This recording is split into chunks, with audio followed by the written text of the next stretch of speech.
Hello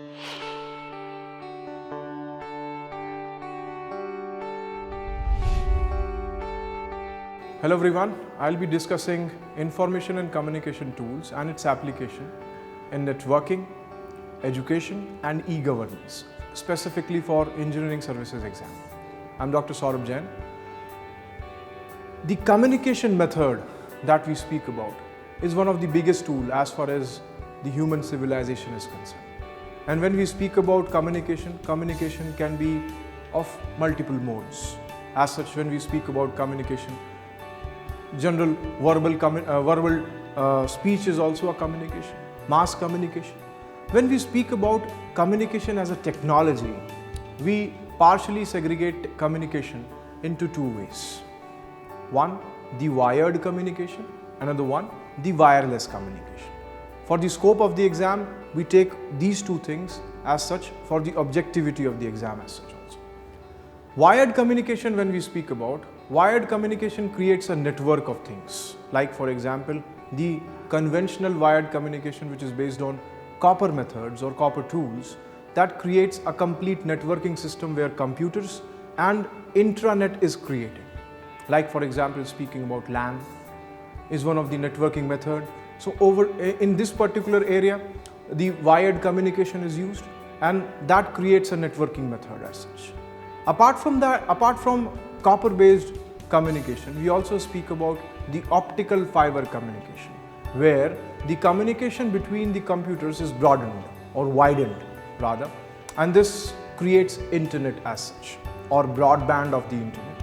So speaking about optical fiber network also becomes one of the tool where we speak about wired communication. Spread of wired communication has created a revolution as such when we speak about. It has evolved internet over multiple platforms. So speaking about internet, its different aspects, like speaking about wide area network, or speaking about virtual private network, or speaking about enterprise private network, or other methods of networking over here, remains one of the aspects of communication. Of course, when we speak about internet, when we speak about computer-based communication, we need to speak about cyber security also.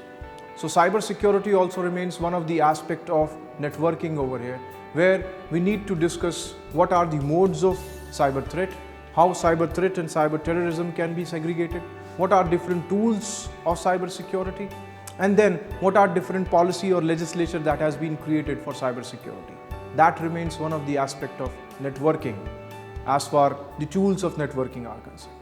Now, speaking about wireless communication also. Now, wireless communication, of course, is dependent on electromagnetic waves.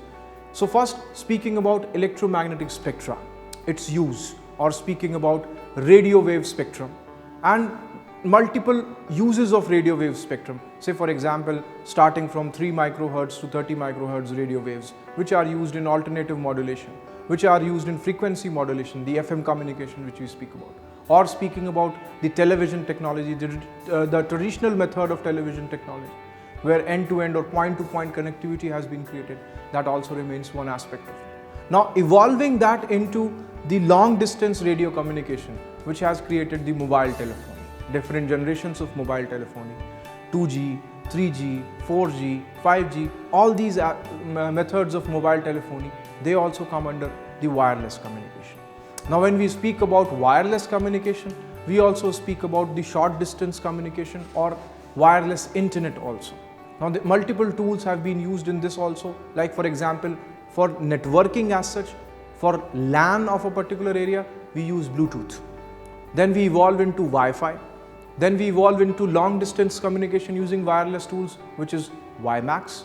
Then going down into say spread of internet on the larger platform, we speak about say other tools as such like Wi-Fi, Wi-Li. We also speak about the Loon technologies. So these are different tools of information and communication technology which has to be used in spread of internet as such. Now, speaking about wireless communication and not speaking about satellite communication, it will not do. So also speaking about satellite based communication is also another aspect of wireless communication. Now when we speak about satellite-based communication, it can be partially divided, or it can be divided into remote sensing, or it can be divided into telecommunication. Speaking about remote sensing, there are multiple tools of remote sensing like radar, LIDAR, sonar, and their applications like GIS, GPS, or other aspects of communication as such. So they come under the remote sensing part of satellite-based communication. And then satellite-based communication driving telecommunication, where multiple modes can be created like long-distance radio wave communication through space waves, or speaking about use of satellites in generation of direct-to-home technology, the DTH1 for television technology, or speaking about satellite phones, or speaking about other more tools that can be added to satellite communication. That also remains one of the aspects of wireless communication. Now when we look up or when we track down communication on this particular method, the wireless communication or wired communication, we also speak about their role, their scope in India as such. What is the scope of information and communication technology in India? How it has transformed the complete economy of India, and how different tools of information and communication technology can transform governance as such. Of course, with the advent of the new government in the country as such, the e-governance has become one of the major things.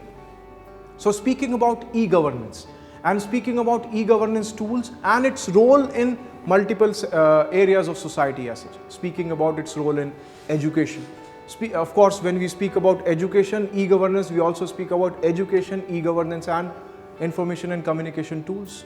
So that is also one of the aspects of the syllabi. Then its use in medicine, then its use in agriculture, its use in economy, its use in urbanization, its use in other sectors of services also. So holistically taking this particular thing on a whole and defining what is e-governance and using information and communication tools, or understanding the use of information and communication tools in e-governance as such, would also remain the aspect of this particular topic. Apart from that, what is the future of this particular technology in the country?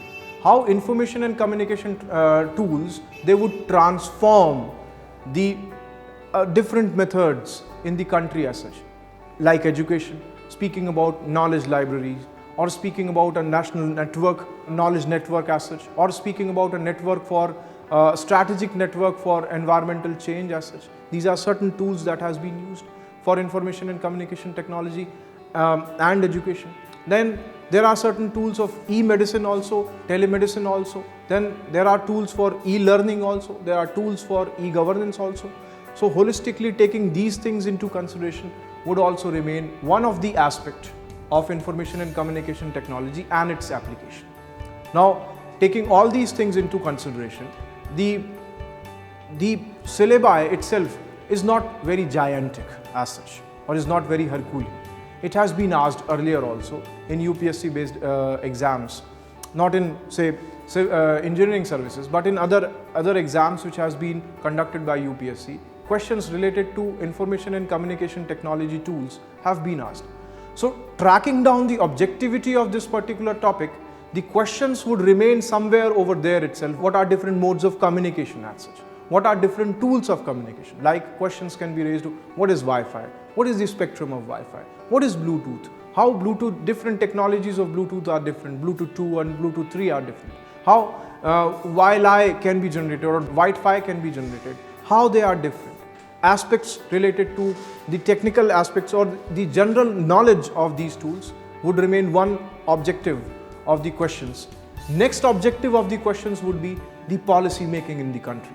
How policies are created, like speaking about different policies on e-governance or e-Kranti, or speaking about digital India, its role in multiple areas, digital India and agriculture, digital India and economy, digital India and urbanization, digital India and rural development, digital India and social empowerment, digital India and employment as such, digital India and engineering also.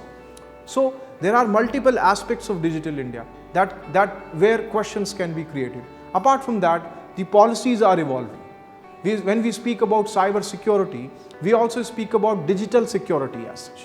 So there are different acts which have been created, like Information and Telecommunication Act of Government of India or the cyber security policy of Government of India, what all can be tamed under this, they also remain one of the aspects of questions that can be asked in this particular area.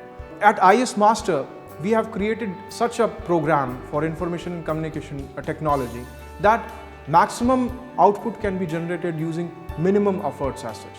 We are well prepared for that, and we have created multiple subjective based areas, multiple objective based areas where learning can be eased up for students. Thank you.